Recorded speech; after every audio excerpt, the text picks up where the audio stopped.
Hi, I'm Mara Webster with In Creative Company, and I'm so thrilled today to be talking to the team behind the movie The Wheel. We are joined today by director Steve Pink, as well as cast members Taylor Gray, Bethany Anne Lind, and Nelson Lee. And Steve, starting with you in talking a little bit about the visual language of the film, I wanted to talk about your collaboration with Bella Gonzalez, who's the cinematographer on this, and how the two of you worked together to kind of create a lot of the shot listing and the visual language, even down to details about what lens you wanted to use to tell this story, moments where you wanted to really bring us close up to the characters and create a lot of that intimacy. And even just when you were filming scenes, finding those instances where you really wanted to allow us to just linger with these characters as they're going through all the different emotional toils of this relationship.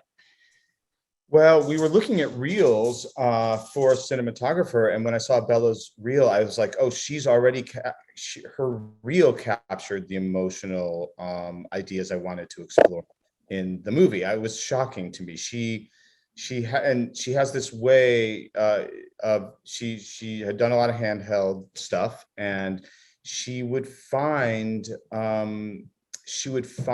these kind of almost internalized emotional moments that the subjects in the frame were experiencing just by the way she moved at them, just by the way she would approach them with camera or pull back from camera. And that was in stuff that I'd seen in her reel. And so then I just asked her about that when we got together for the first time. I said, I want to know what that is. Like, what is that for you? And why are you doing that?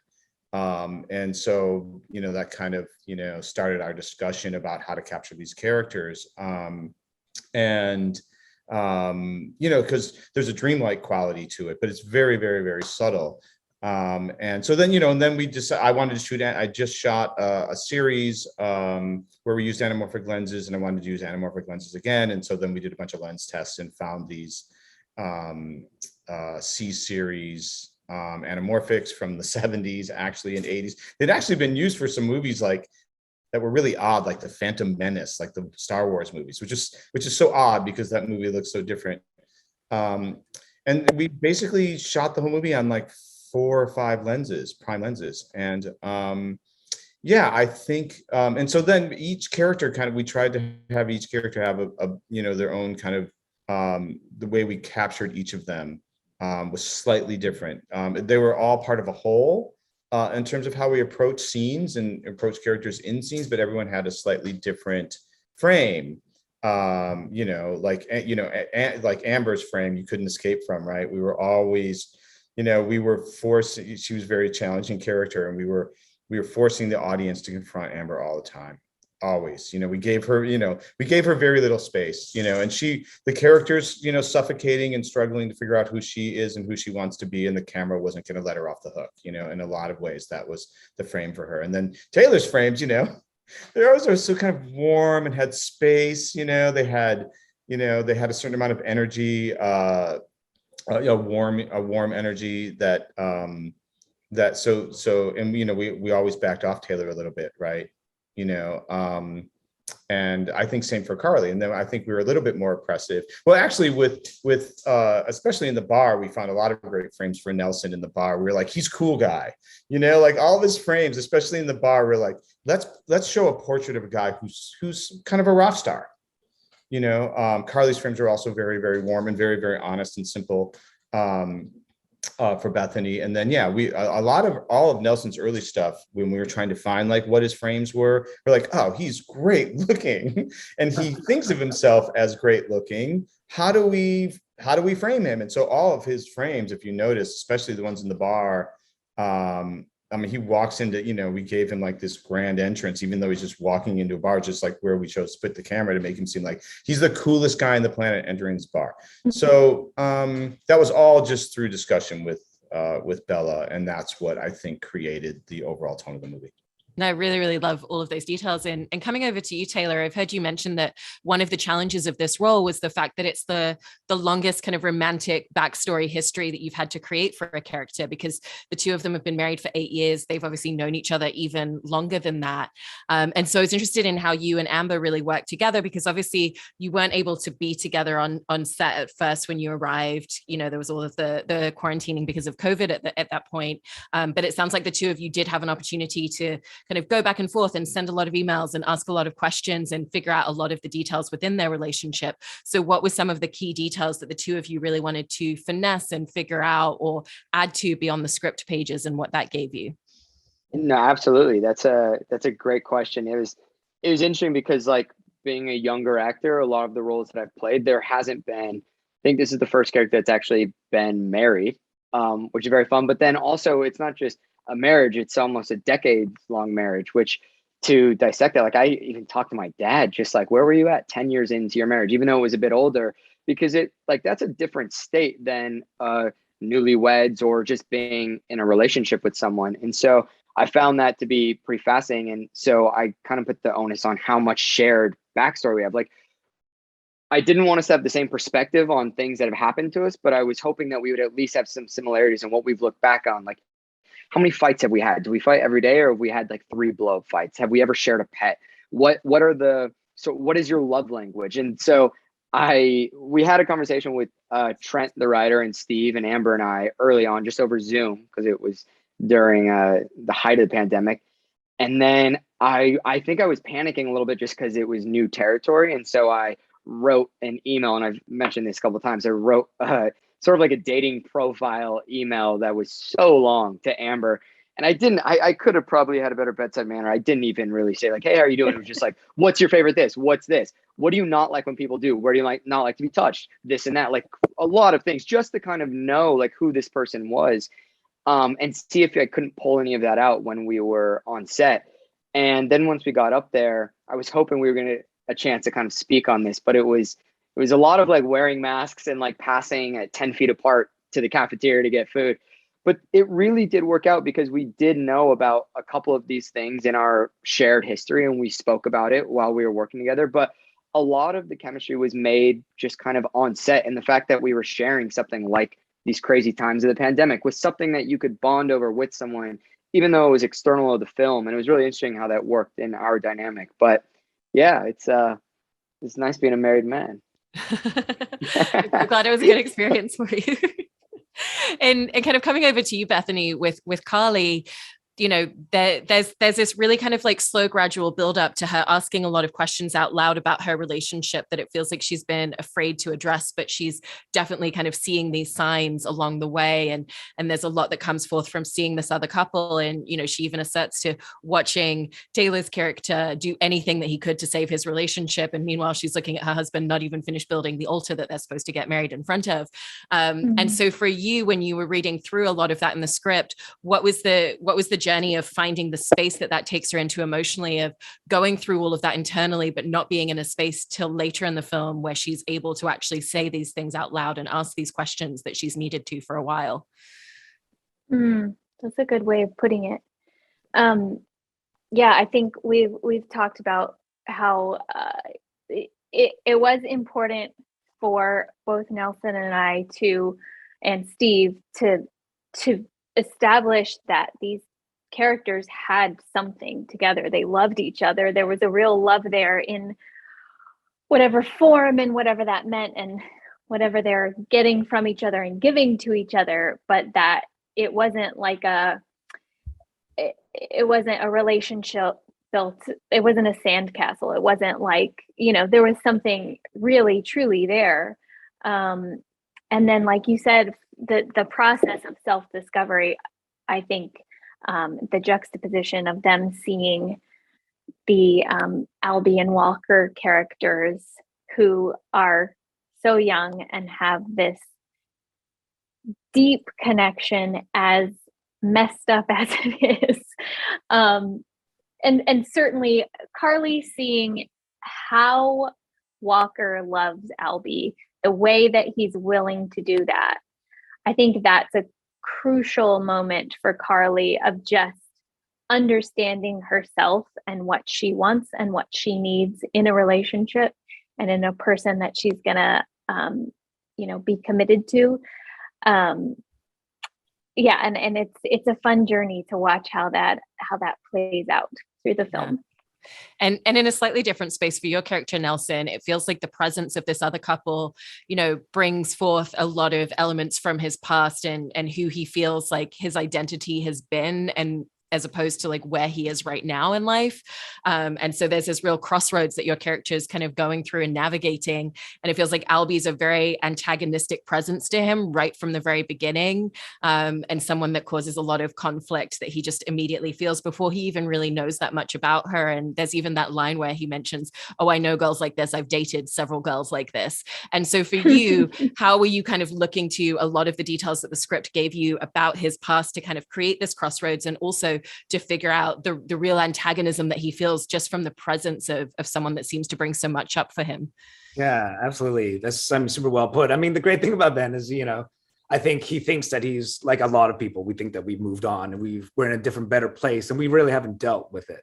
And the fact that he's with Carly and he thinks that this is new Ben. I'm going to make I'm going to be better. I'm going to be this. I'm going to, and he hasn't dealt with anything. And I think when Albee pops up, it's exactly that. It's like, oh, this thing still kind of triggers something in him that's like, oh, this is my old life. I want to find out. I want to prove to myself that I know this, I'm better than this, but I really haven't dealt with anything. That's the thing. I think I'm just deflecting everything. I'm going to make it Albee's problem. I'm going to make it Carly's problem, but it's really my problem.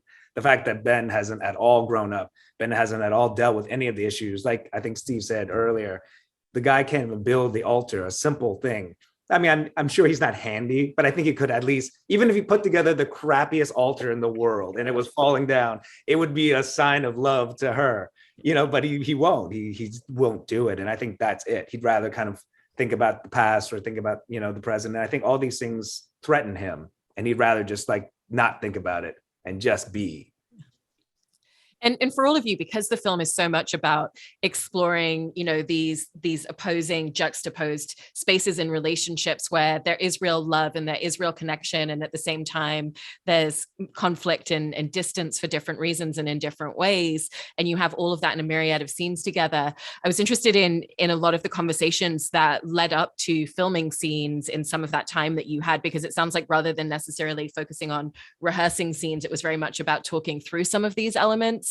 And I love something that you've mentioned previously about with the film, Steve, about, kind of like always going into each scene, thinking about what is the emotional perspective and really talking about that with the cast. And so I wanted to ask all of you about how you all approached that sort of dialogue and that conversation, and where a lot of those conversations were really crucial and helpful into finding a lot of the different emotional tonalities within a lot of these scenes.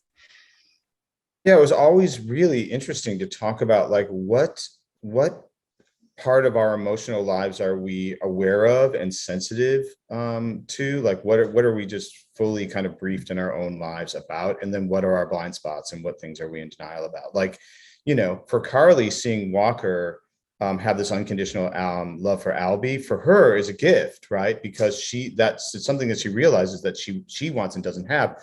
But we also know that for Walker, it's not necessarily like unconditional love is not necessarily, it's not 100% good thing, right? It's complicated, and first of all, it's not working, right? There's things that there's things that Walker and Albee have to figure out with each other that unconditional love isn't solving, right? But for Carly, it actually does solve a problem, and for Ben also, like he's not dealing with a ton of shit, right? But it appears as though he's the most, confident and comfortable in his skin.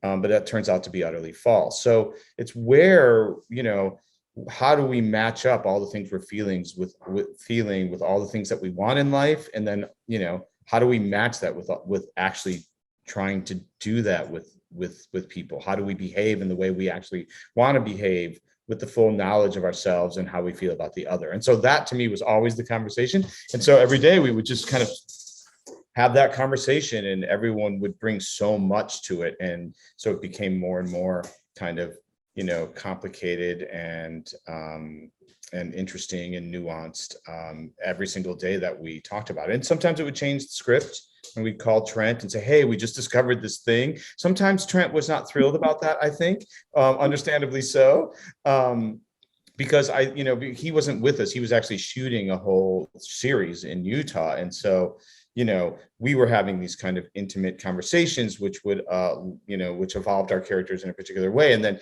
it was up to the writer to help reconcile that narrative, which is not something I think is fair necessarily to do to a writer. Like call and be like, oh, hey, the character, we just discovered this huge departure and we need to discuss it and then write it right now so that we can shoot tomorrow.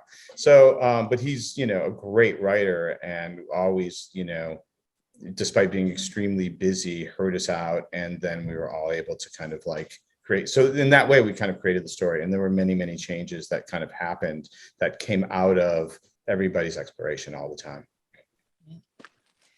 And for the rest of you, what was some of the moments where those sorts of dialogues and conversations really helped you in terms of your performance or just finding the emotional intent of a particular scene for your character?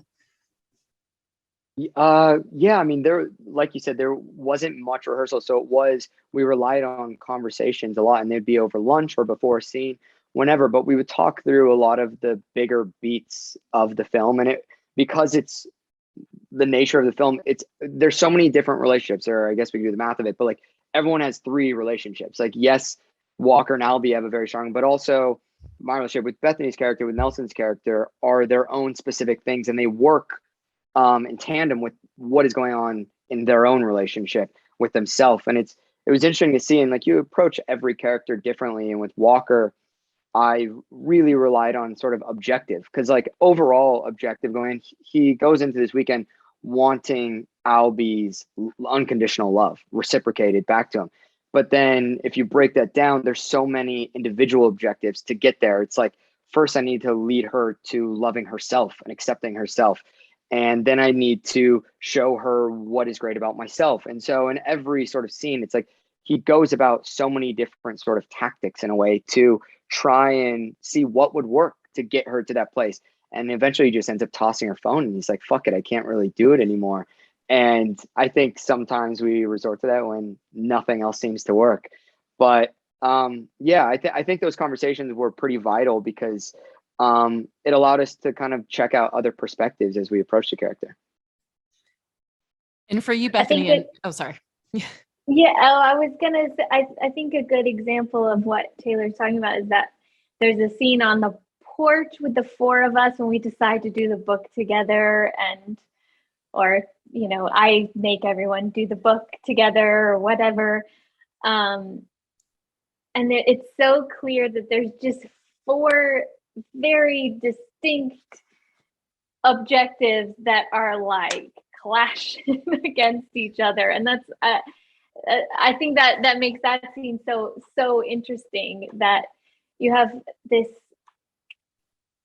like, we're human beings and we're constantly like looking for connection and trying to connect, and at the same time we're just like constantly missing each other. And that scene came to mind when Taylor was talking about that as an example of how our discussions about where all of these people are and what they need and what they're looking for.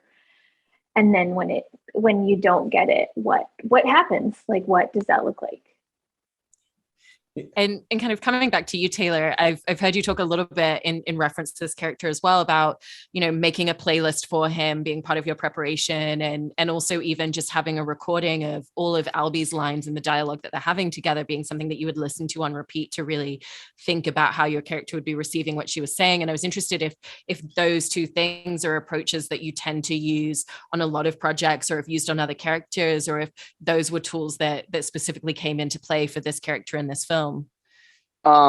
Yeah, the fact that you know that is impressive. I actually have a playlist for a lot of different characters that just kind of keeps you in it, locked in while you're there. But to the point of like having their lines written out to listen, I was like, this is a character where he finds his value in listening and being there and like filling in whatever gaps she needs him to fill. And so I haven't done that before. And it was very interesting to kind of rely on like, what is she trying to tell me that I'm not understanding? And while that wasn't necessarily needed for it, it just added this element of like, how does he listen to her? How is he there? And like, rather than just being a sort of one-dimensional character, which I saw a trap in here of just kind of being walked all over and pleading all the time. I was like, if he has a little bit of strength to him of like, no, it's actually on me to figure out how to make her better. And rather than have it, she's going to drive everything. I was like, what happens if internally he's changing it and going, okay, I'm going to make her laugh. If I make her laugh, then she'll remember, oh yeah, he's really funny. And that's why I love doing this. Or I'm going to get her a nice thing because she likes when there's nice things. Or if I make it a proactive approach on his part, but in doing so, he's always receiving. And so I think it's something that if there are characters in that sort of arena again, then I will absolutely do that. But music has always been for me just like a helpful tool. Yeah.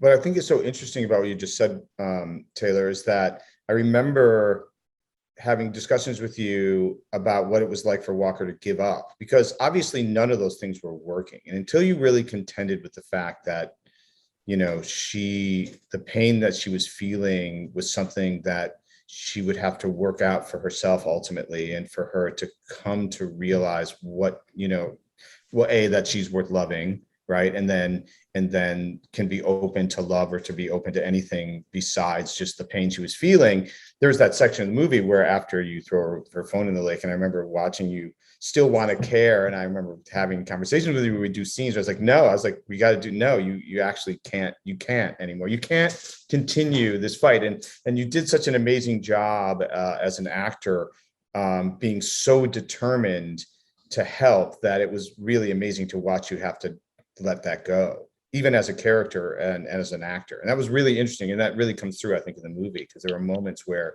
you just had to, seeing you struggle giving up trying was really, really fascinating to me to watch. And you got in that section of the film, you did a kind of brilliant job, but it was hard for you. Yeah. Really hard. Yeah. It was amazing. It was amazing to watch you kind of figure that out. And off the back of that as well, for you, Bethany and Nelson, did you find that your approach and your character development process for this was very in line with how you tend to approach characters in other projects, or were there unique aspects because of the character that you were playing, or anything to do with their emotional arc and the way that you were having to build out elements of their backstory or their relationship for both of you?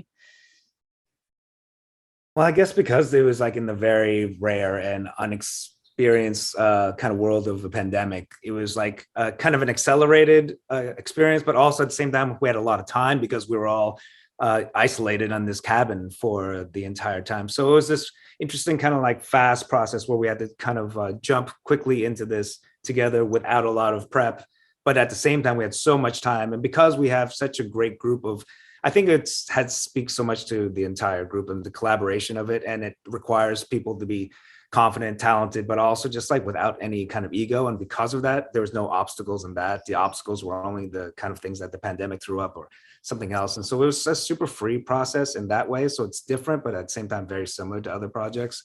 But yeah, no, it's great to be in a group of talented people like this, and it kind of works itself out. Was that similar for you, Bethany? Yeah, I think because I flew out from Atlanta, and I remember I had to be quarantined for like 5 days in my little room. So it was a little like being in prison. Yeah. And I just like to read the script and read the script and read the script and read the script. So I kind of did that for 5 days. And if I had a question, I would text Steve but I think I sort of waved at people from a distance. I also had a cold. I got a cold like right before I got on the plane. So everybody was like, oh, she has COVID. Like, we're done. The movie's over. Thankfully, I didn't. Not scared of you at all. But yeah, I would say it's similar in that I, was very focused on the text, and different in that I felt so isolated just due to circumstances that when we were finally able to connect, I think it probably came across that like I needed that emotional connection. I'm sure that played into things. It was very surreal for Bethany to show up at the summer camp, and we were ahead of her by like 5 days, but we had quarantined, and we knew she was here. Like it was like the Force. Like you knew that there was this person who was to be playing a major role in the movie over in that cabin over there. And then you'd see her, as Bethany said, like waving with her mask on, going to the dining hall and back to her cabin. But for 5 days, we had zero connection with her. And so then when she finally joined, what would become our movie, it was kind of a great moment. Like, oh my gosh, like you're here. The thing that we've been missing is now here. It was a really, really cool thing. It's hard to explain because we were all up at the summer camp and there's only like 25 of us kind of wandering around the woods and then figuring out times to shoot. When there's thunderstorms, by the way, did you know there's thunderstorms up in the mountains during the summer? I didn't know that. And so there'd be thunderstorms and lightning. And when it's 5 miles out, we couldn't shoot. So that was really interesting because we would just stop for hours. And fires. And and then the fires. And helicopters. Bears. Taking water to the fires. And bears. Yeah. Yes, that scene at lunch when they're all for the first time. And it stressed me out completely because we only got to shoot like really half the scene that we were meant to shoot because I don't know, it seems like 12 minutes, those giant helicopters would cross right over and then go off to be putting out a fire and then come back. But they were so loud that you could hear them many, many minutes off. So I feel like the time in which we couldn't shoot would be almost 4 or 5 minutes. And then we'd have 12 minutes to shoot and then 5 minutes and then 5 minute gaps. And then the funniest thing was that their lunch hour was our lunch hour. Like when we finally broke for an hour, do you guys remember that? It was dead quiet. Yes. It was like, how is it that these brave, firefighters, how is it their lunch is the same? Why is that a thing? But I think it turned out in the end great because you guys just aren't getting along. And so that weird disconnection that I feel like it kind of helped in the end to have that extreme disconnect that's happening at that lunch scene. And that was partly just because that was actually our reality. Yeah, I went to lunch that day and was throwing up pasta. I wasn't even eating that day. Oh, that's right. He ate so much. Yeah. And I made you do it like a million times. Yeah. That's on me. And then lastly, Taylor and Steve, I wanted to ask you both a little bit about filming that final scene on the Ferris wheel towards the end of the film, because, for you, Steve, I was kind of interested in where that moment was when you were sitting with the script and coming up with a lot of the visual elements that you realized that if you told that scene in one single take and really just kept us kind of in that close up with the characters, that it would have a certain kind of intention to it on screen and connection for the audience. And then also for you, Taylor, just in terms of your performance, because your character goes through such a myriad of different emotional scopes and spaces during that one conversation with Albee, and it really kind of culminates so much that you've been building up the rest of the film. Well, it was a risk, cinematically from a filming, from a camera perspective, it was a risk just because we didn't know. He's like, well, if it doesn't work, we will be robbing the audience of something that's emotionally profound, right? The actors are going to do it. They're so good and their relationship is so strong, and their ability to pull that scene off, I trusted completely. So then if we just sit in just one frame, are we doing a disservice to them? And so I was very worried about that, frankly. But then when I saw them in that 2-shot, there was something extraordinary about it, especially since there's so much, dreamy camera work that is always telling some emotional perspective, just to like simplify everything and let them have it out, and then just be confident that the camera doesn't need to interfere in any way. And of course, we're going to shoot it in a way where I'll never be able to let the camera or editorial interfere in any way at all. So to have such, to make that choice and then be, kind of married to that choice really meant that we were embracing what Amber and Taylor could do in that scene with each other, and they were extraordinary. And so it was really, I'm really happy that it resonates with people. I honestly didn't know, and I don't know how Taylor, how you felt. I didn't know if it would work or not. Just because it was it's so different than the rest of the film in terms of how we approach scenes. But I feel like, so I'm really happy. And Bethany said it earlier. There's a lot of compassion and empathy earned in that scene. I think you get to see the characters just being, being with each other kind of expressing who they are to each other in a way that they hadn't before. And so I think the very kind of simple frame did that. And then of course, as actors, I'll end here and say, as actors, it was just an incredible acting challenge. You know, it's a 7 or 8 minute scene, I think. I'm not sure exactly how long it is, but it's, you know, it's quite a thing to try and pull off. And so, and I trusted them, but I was really nervous the whole time because it's like, wow, you guys are in the frame having to do that. And they were, I was grateful to have the opportunity to watch them work like that. Yeah, to your question, like that, when I got the script, I think that was the first thing that stood out, right, about that character. And it's that whole idea of like, you've got to do what scares you and what is uncomfortable. And that was sort of the beast at the end. And we shot it 2 weeks after the rest of the film. And I think before we started the film, I was told, oh, they want to do it as a one take. And I was like, oh, okay. Then that really becomes daunting but also exciting because it's like theater and kind of going back to like, we are locked off and you are present for all of it.